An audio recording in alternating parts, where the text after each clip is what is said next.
ऐका ना, आज आपल्याला चवळीची उसळ करायची आहे. तर ही चवळी मी 2 पळी घेतलेली आहे आणि आता ती भिजत ठेवणार आहे. तर रात्री भिजवून ठेवल्यामुळं ती आता छानपैकी फुलून येणार आहे, मस्तपैकी.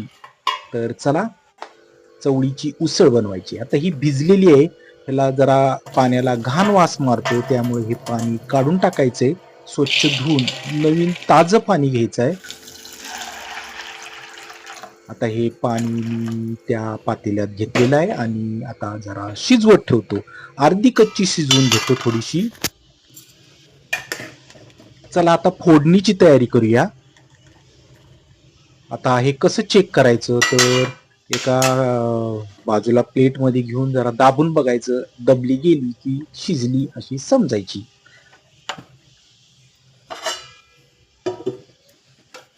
चला आता फोडणीची तयारी करूया. कढईमध्ये तेल घेतलेलं आहे. त्याच्यात जिरे मोहरीची फोडणी टाकलेली आहे, कढीपत्ता टाकलेला आहे आणि कांदा पण टाकलेला आहे, आलं लसूणची पेस्ट टाकलेली आहे. आता ही गुलाबी रंगावर परतून घेऊया. त्यानंतर टोमॅटो विरघळेपर्यंत चांगलं परतून घेऊया. ह्याच्यामध्ये तिखट, हळद, हिंग, काळं तिखट आणि चवीनुसार मीठ टाकूया आणि हे तेल सुटेपर्यंत छान परतून घेऊया.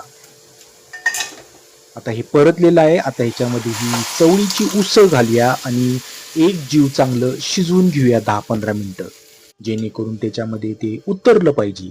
आता ह्याच्यावर कोथिंबीर भुरभुरूया, भूर भूर भूर. बघा आता किती छान मस्त एकजीव व्हायले. आता 15 मिनिटं चांगलं शिजू द्या झाकण ठेवून. ताटाला लावलेली चपाती आणि किती छान चपाती मऊसूत झाली बघा, लुसलुशीत. थोडासा कांदा पण घेतलेला आहे आणि हा आहे पांढरा शुभ्र भात, जो लुसलुशीत आहे.